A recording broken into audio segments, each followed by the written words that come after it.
So today we are day 6 of our reading of The Purpose Driven Life by Rick Warren.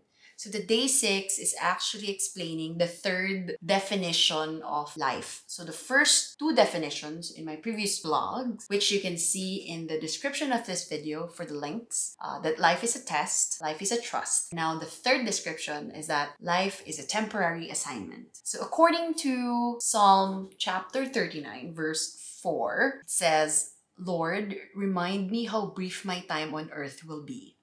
Remind me that my days are numbered and that my life is fleeing away." So that chapter of the book actually says that to make best use of our life, we must never forget the two truths. First is, compared to eternity, life is extremely brief. I would say, based on experience, that it is really true. It is brief for people that I have known, which I believe or which I have planned would stay and be present in the important parts or events of my life. But unfortunately, even that event was just about to happen. I still don't know when, but I know it will happen in the future. Two of the people that I wished or expected or even planned to be there are already gone. First is my dad. He passed away year 2014. That time, I didn't expect that it would happen, but one of the best things that happened before he passed away is that we had reconciled our differences, and all the baggages that I had towards him, all the hatred was just gone. And I feel blessed that God has given me the grace to actually understand and open my heart. I should let go of the past, just seize the day and show to people that you care about how much you love them.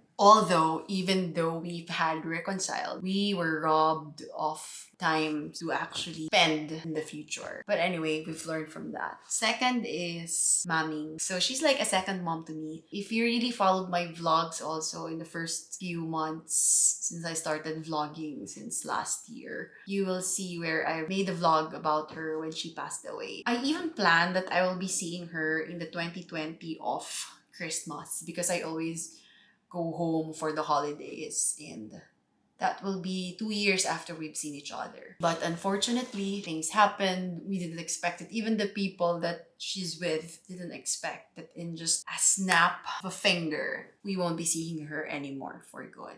It was one of the hardest times of my life as well. And of course, since this pandemic happened, I also couldn't go home with this current situation. And nobody expected that this thing can last for more than 2 years. So the best thing that we could do is to actually make our loved ones feel that we care about them. Even amidst of distance, we can always find time, and thanks to technology, we're able to talk to them and see them even through video calls. Second, Earth is only a temporary residence. We won't be here so long, so we shouldn't get attached to these earthly things that we see. I think if we have that in our head, all the values that we have would radically change. And I think one of which that I realized for me personally is when I was young, I've always dreamed of having a lot of things. Probably more success in life, more money so I can buy a lot of things and, help people and give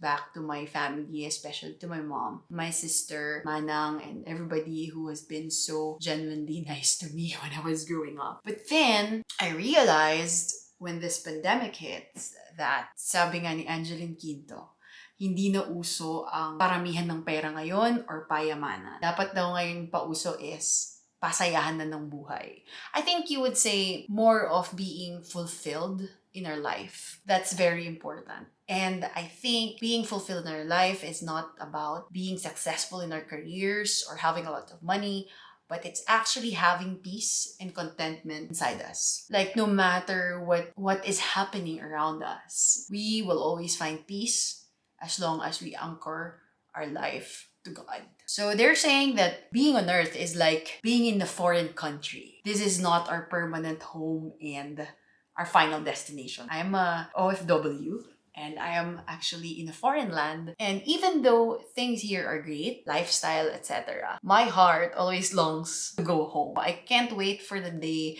for vacation, for, spending time with families and loved ones. Because I think your happiness is where your home is. And my home it's not about the place, but it's in the arms of the people that I love and who loves me. So our identity is in eternity. and our homeland is heaven. So when we grasp that thought, it will actually help us to stop worrying about having it all in this earth. Makes sense. Because if you know that earth is not your final destination, it's not your final home, why would you amass all the wealth that you can, or like wanted to have all the success in life and probably, I don't know, travel the world in general or so? But I think that's why people on earth is always having this dissatisfaction and discontentment in life.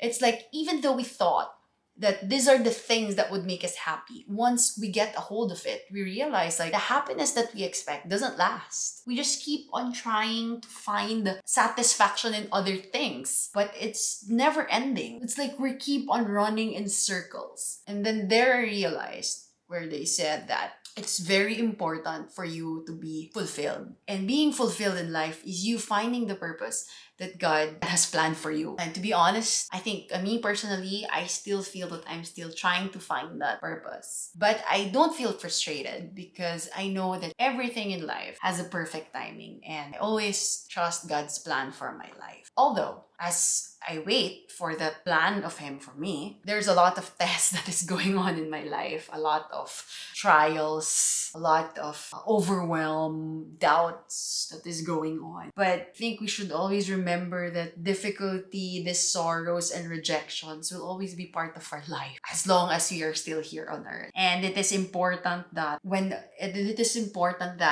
life is tough and we are overwhelmed with doubt, and if we feel that we're all alone and we're kind of lost in this world, living for Christ is worth the effort as always. Because at the end of the day, no matter how down we are, we should always think we're still not home yet. And death of loved ones or the people that we love is actually telling us that they're not leaving home, that they're not leaving us. They're actually going home. I know this year is just really heavy. Even last year, a lot of people are going through a tough times. And to be honest, it's the first time that I've been seeing social medias with lots of condolences, with lots of candles as a profile pics.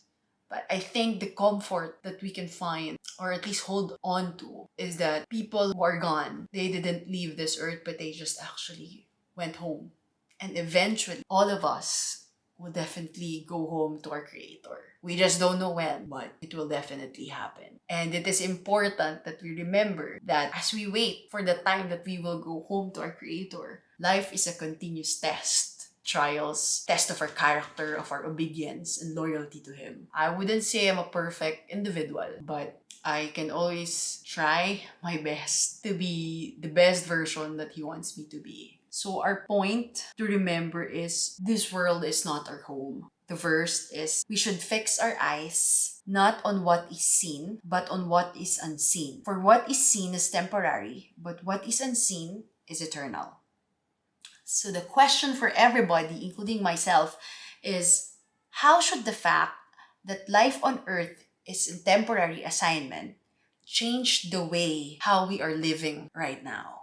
So I hope the thoughts, you'll get some time to assess and to think about what is much more important in this life. God bless everybody, and I hope I was able to share with you whatever learnings I've got during this reading.